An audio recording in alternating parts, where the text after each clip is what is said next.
नमस्कार, जय Hind. SK mission defence academy में आपका स्वागत है। आज हम लोग इंडियन आर्मी का जनरल ड्यूटी जीडी का क्वेश्चन कराएंगे जो गोवा पांजी में पूछा गया था। ये क्वेश्चन बहुत ही इम्पोर्टेंट होगा और सारे क्वेश्चन ओरिजिनल है। आप लोग ध्यानपूर्वक देखें और पढ़ें इनको।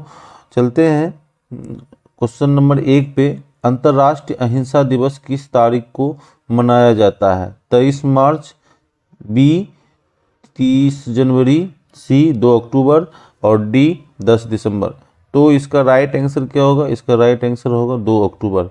अंतर्राष्ट्रीय दिवस जो है, अंतर्राष्ट्रीय अहिंसा दिवस जो है वो 2 अक्टूबर को मनाया जाता है। ऑप्शन नंबर ए 23 मार्च। 23 मार्च को जो है हम लोग शहीद दिवस मनाते हैं। भगत सिंह को इस समय जो है फांसी पड़ा था 23 मार्च 1931 ईस्वी को। भगत सिंह को शहीद आजम भी कहा जाता है, शहीद आजम। आते हैं ऑप्शन नंबर बी पे। ऑप्शन नंबर बी 30 जनवरी। 30 जनवरी को भी हम लोग जो है शहीद दिवस के रूप में ही मनाए जाते हैं। इस समय जो है महात्मा गांधी का हत्या हुआ था 30 जनवरी 1948 के। बिरला हाउस में इनकी हत्या कर दी गई थी नाथूराम गोडसे के द्वारा। तो क्वेश्चन भी पूछता है कि महात्मा गांधी को किसने मारा?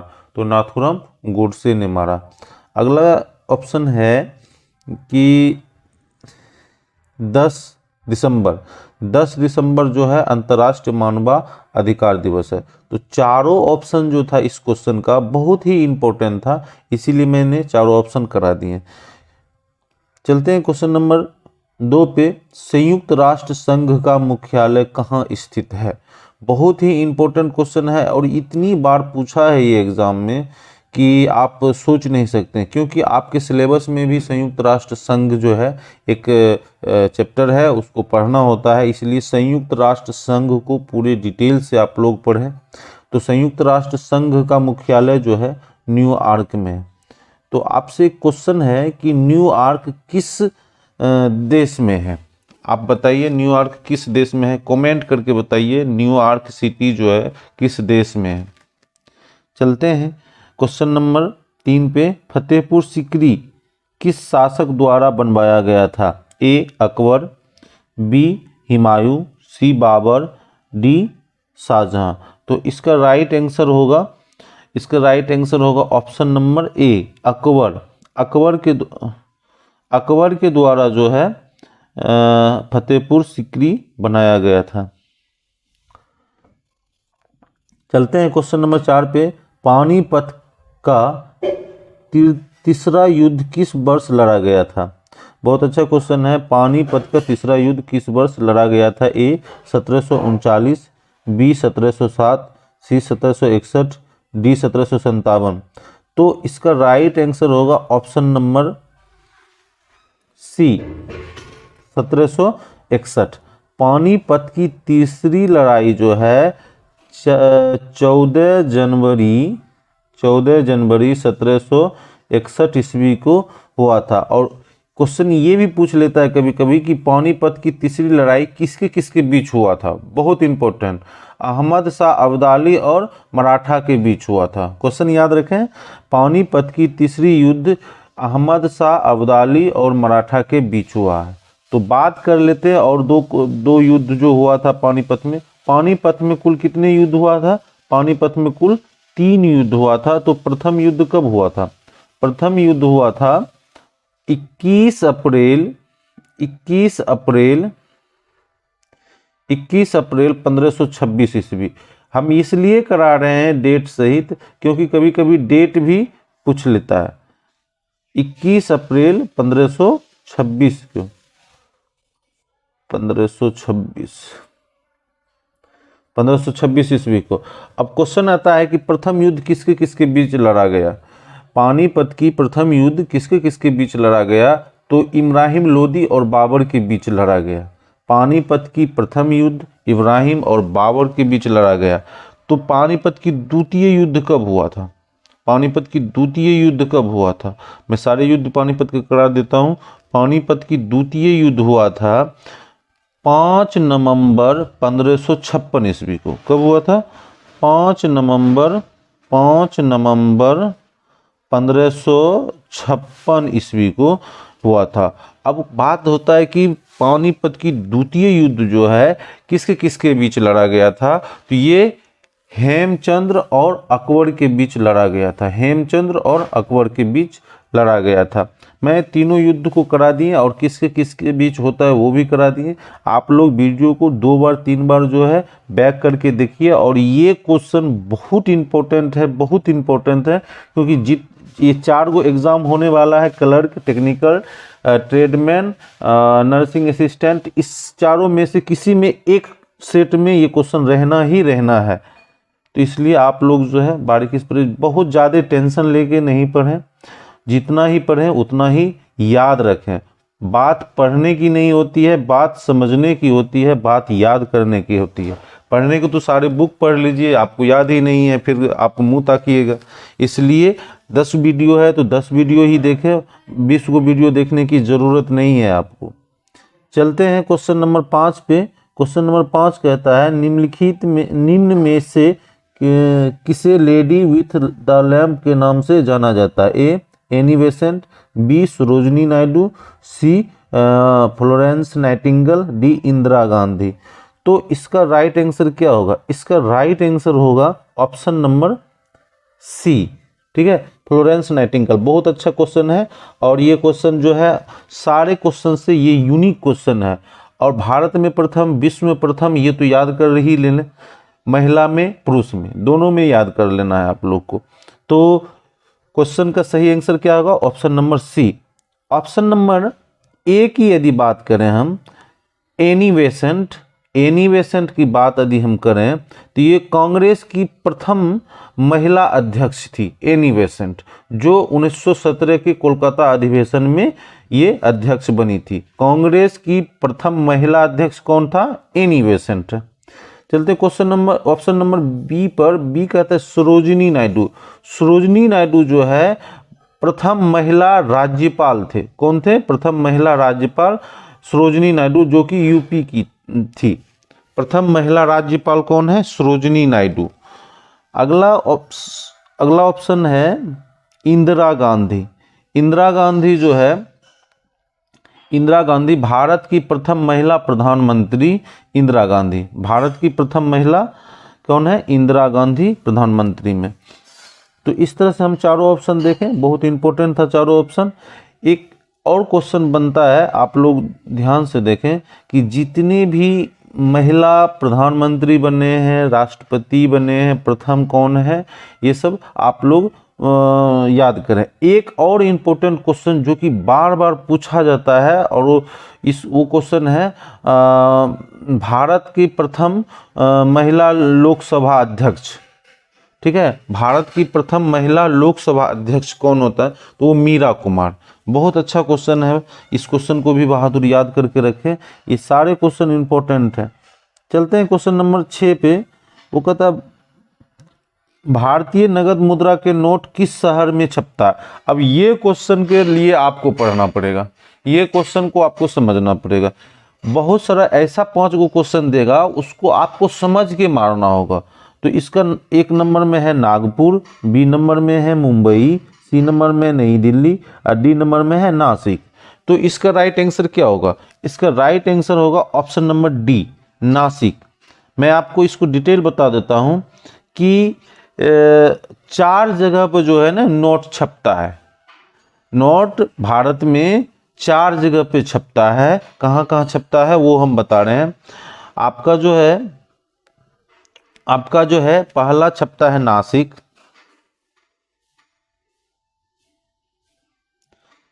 पहला छपता है नासिक,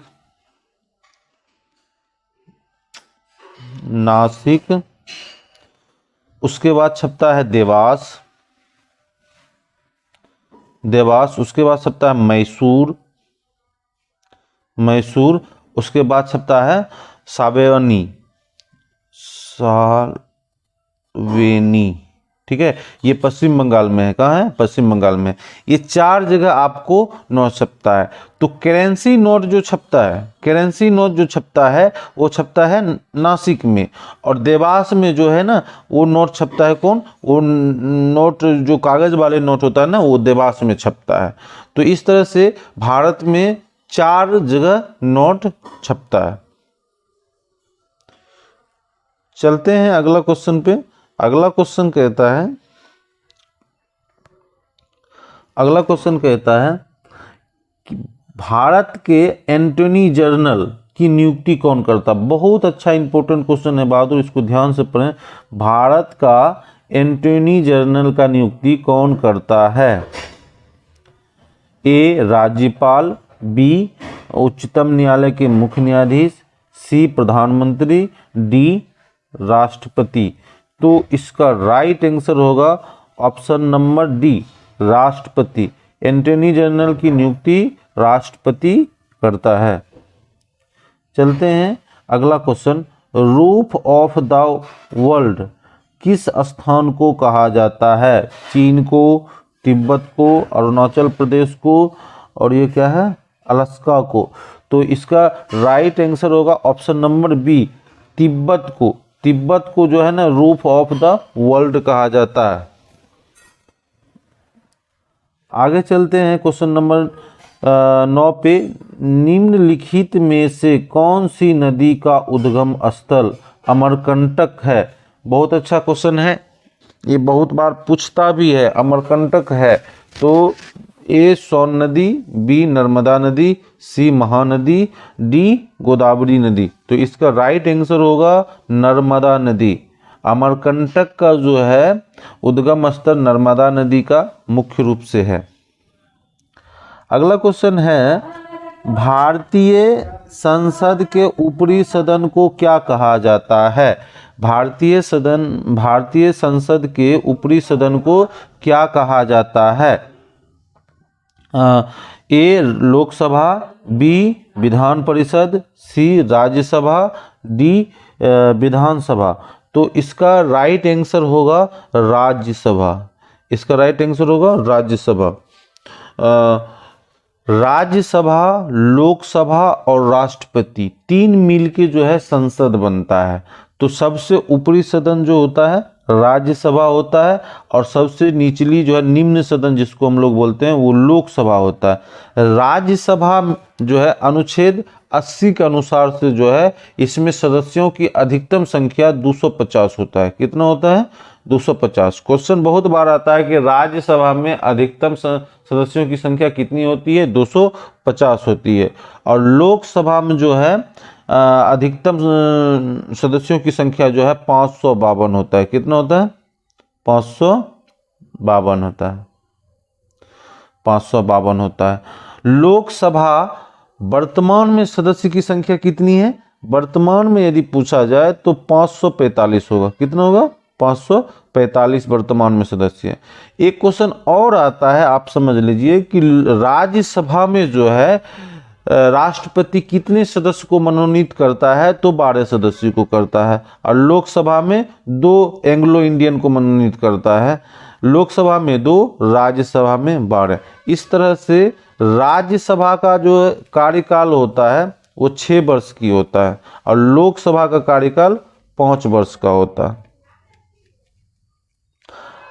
राज्यसभा अस्थाई सदन है, लोकसभा अस्थाई सदन है। राज्यसभा में जो है प्रत्येक 2 साल में जो है 1/3 क्या होता है? रिटायर होता है, फिर पुनः 1/3 बनता है, इसलिए वो खंडन नहीं होता है। और लेकिन लोकसभा जो है प्रत्येक 5 साल में जो है पुनः उस पर इलेक्शन होता है। इसलिए सबसे ऊपरी सदन कौन होगा? Option number C, Rajya Sabha.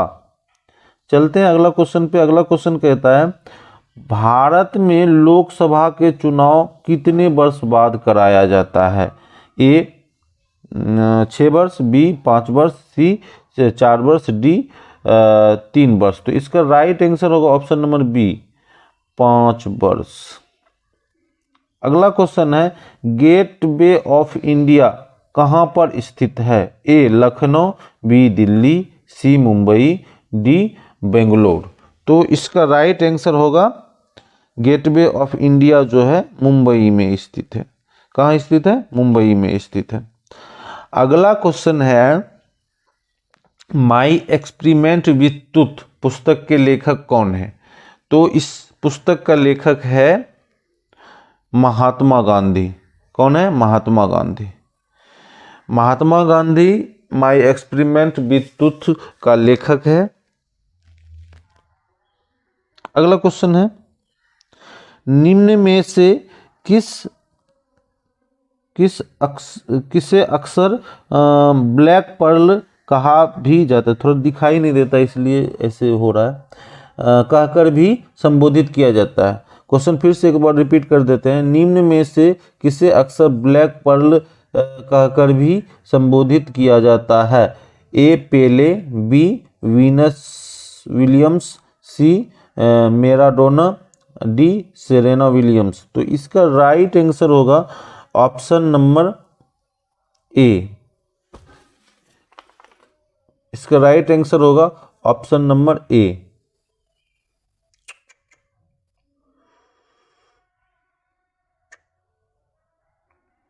Option number ए।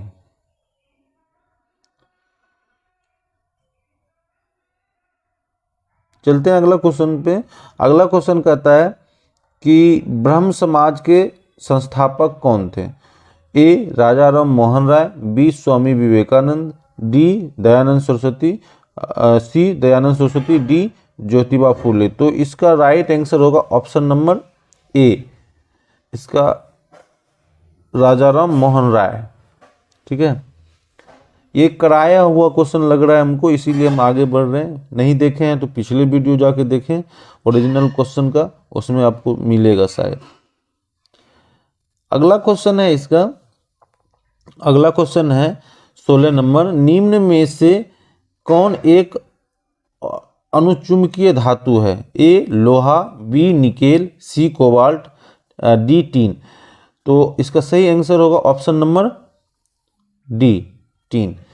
बहुत बार ये क्वेश्चन जो है रिपीट होते रहता है, यही क्वेश्चन घूम के आता है। पिछले वाला वीडियो में भी हम यही दिखाए थे। तो अगला क्वेश्चन है 17 नंबर। आवृत्ति का मात्रक है, आवृत्ति का मात्रक है ए मीटर, बी सेकेंड, सी हर्ट्ज, डी न्यूटन मीटर। तो इसका राइट आंसर होगा ऑप्शन नंबर सी हर्ट्ज। अगला क्वेश्चन है लोहे को जंग लगने की प्रक्रिया डैश कहलाती है? अवकरण, ऑक्सीकरण, अवशोषण, द्रव्यमान। तो इसका राइट आंसर होगा ऑक्सीकरण। लोहे में जब जंग लगता है तो इस प्रक्रिया को क्या कहते हैं हम लोग? ऑक्सीकरण। जब लोहा नमी और वायु के संपर्क में आता है तब उसमें जंग लगता है, और जब जंग लगता है जो रस्ट होता है ना, उस रस्ट जब लग जाता है तो लोहा का भार कुछ क्या होता है? बढ़ जाता है। और इसमें जंग नहीं लगे, इसमें जो है ना जस्ता का लेप चढ़ाया जाता है, और इस प्रक्रिया को जस्तीकरण कहते हैं। तो लोहे में जंग से बचाने के लिए कौन प्रक्रिया अपनाया जाता है? तो जस्तीकरण अपनाया जाता है, और वो किस धातु का रहता है? तो जस्ता का रहता है। चलते हैं क्वेश्चन नंबर 19 पे। 19 कहता है मनुष्य के रक्त का रंग लाल किसके कारण होता है? मायोग्लोबिन, इम्यूनोग्लोबिन, हेमटोग्लोबिन और हीमोग्लोबिन। तो इसका राइट आंसर होगा, इसका राइट आंसर होगा हेमोग्लोबिन। अगला क्वेश्चन है क्वेश्चन नंबर 20। बादल वातावरण में इसलिए तैरता है क्योंकि उसमें डैश होता है? ए कम ताप, बी कम चिपचिपापन, सी कम दाब, डी कम घनत्व। तो इसका राइट आंसर होगा ऑप्शन नंबर डी। वायुमंडल वातावरण में जो है बादल तैरता है, इसलिए तैरता है क्योंकि उसका घनत्व कम होता है। क्वेश्चन आगे है मछली सांस किससे लेती है? ए फेफड़ा से, बी गल्फर से, सी आंख से, डी त्वचा से। तो इसका राइट आंसर होगा ऑप्शन नंबर बी, गल्फर से लेता है, गिल्स से लेता है।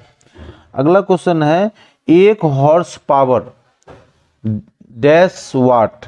एक हॉर्स पावर बराबर कितने वाट? 1 HP, बराबर कितना वाट।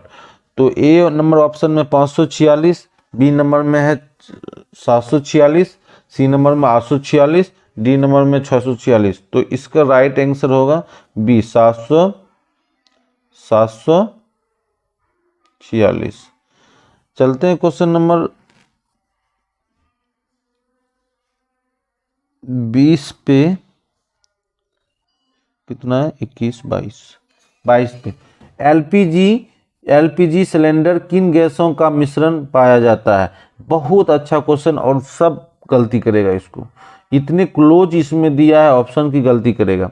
ए इथेन तथा प्रोपेन, बी मेथेन तथा ब्यूटेन, सी इथेन तथा ब्यूटेन, डी प्रोपेन तथा ब्यूटेन। तो इसका राइट आंसर क्या होगा। आप देखिए मुख्य घटक जो एलपीजी का होता है ना, वो मुख्य घटक होता है ब्यूटेन, उसके बाद होता है इथेन, उसके बाद होता है प्रोपेन। ठीक है, तो इसमें जो है क्लोज दिया है, मेथेन तो होगा नहीं, ऑप्शन नंबर बी खत्म।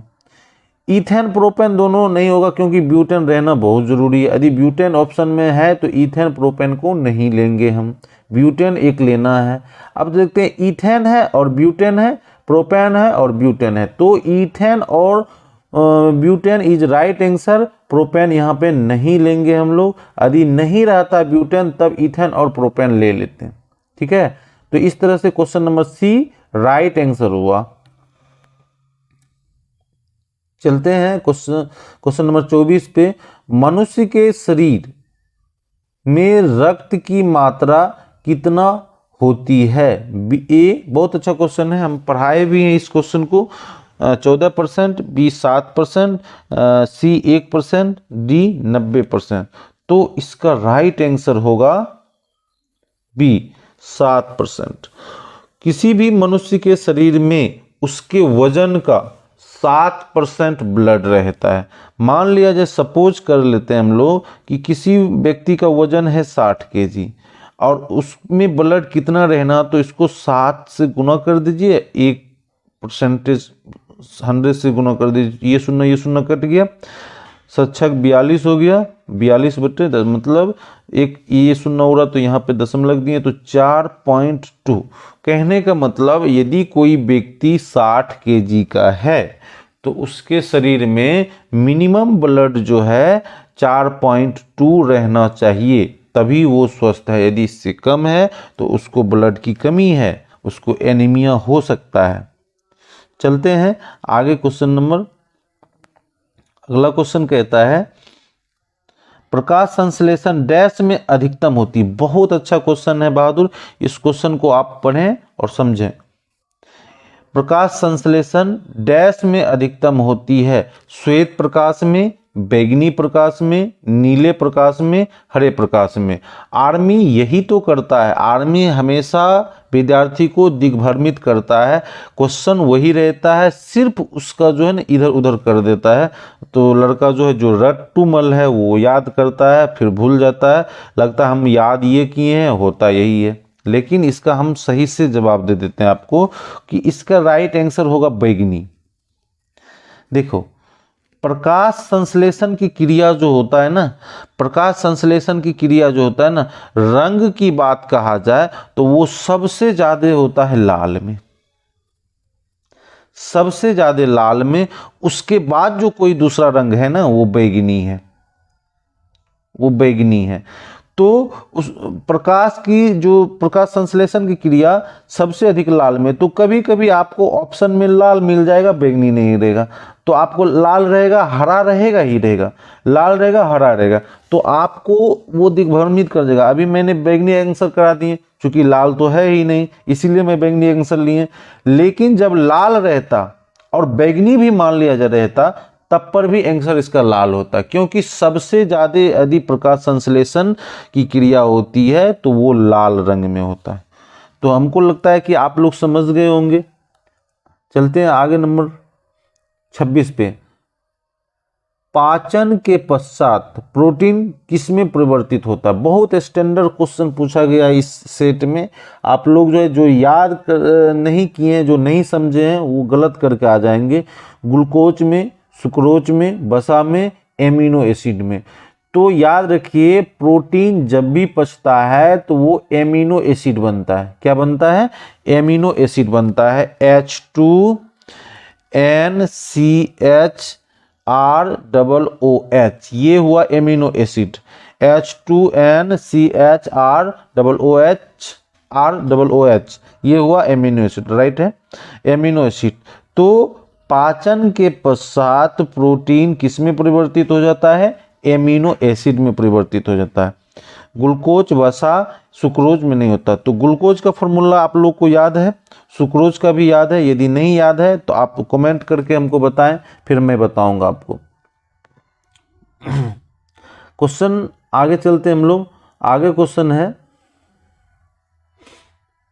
मनुष्य के शरीर का प्रमुख श्वसन अंग कौन सा है? बहुत अच्छा क्वेश्चन है। ए फेफड़ा, बी गुर्दा, सी त्वचा, सी डी हार्ट। तो इसका राइट आंसर होगा फेफड़ा। नाक रहता है कभी कभी ऑप्शन में, यह नहीं दिया है। तो फेफड़ा से सांस लेता है मनुष्य। किससे सांस लेता है? फेफड़ा से, ना कि नाक से सांस लेता है। तो इसका राइट आंसर होगा फेफड़ा।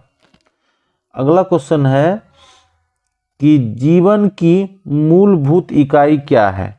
जीवन की मूलभूत इकाई क्या है?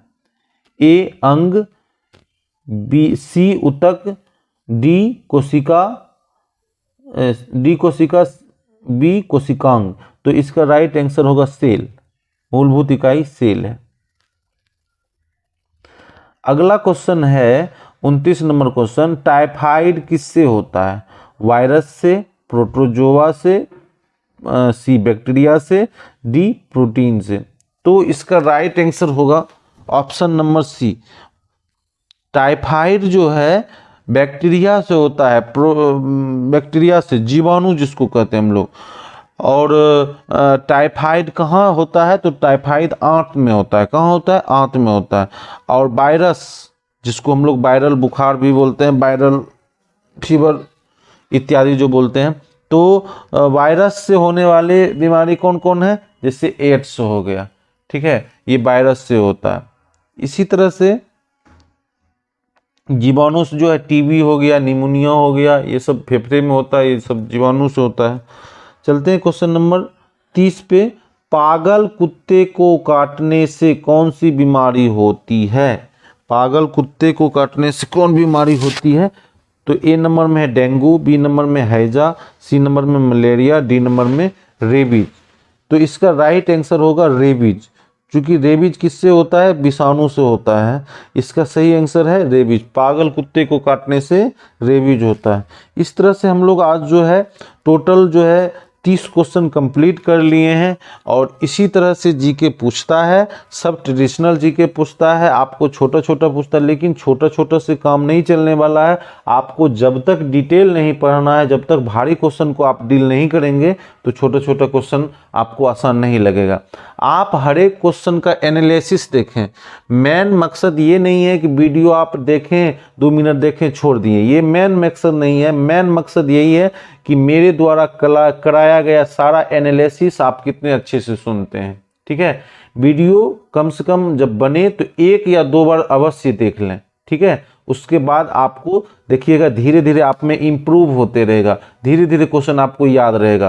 क्योंकि अब तो मैं डायरेक्ट आपको वीडियो के माध्यम से बोल के सुना रहा हूँ कि इसका ये होता। पहले हम जब टेलीग्राम पे पढ़ाते थे तो सिर्फ लिखते थे, आप लोग उसमें भी नज़रअंदाज कर देते थे। अब तो हम पढ़ के सुना रहा हूँ तो उसमें भी आप नज़रअंदाज नहीं करना है, आपको पढ़ना है बहुत अच्छा से। मिलते हैं फिर अगले वीडियो में, तब तक के लिए जय हिंद।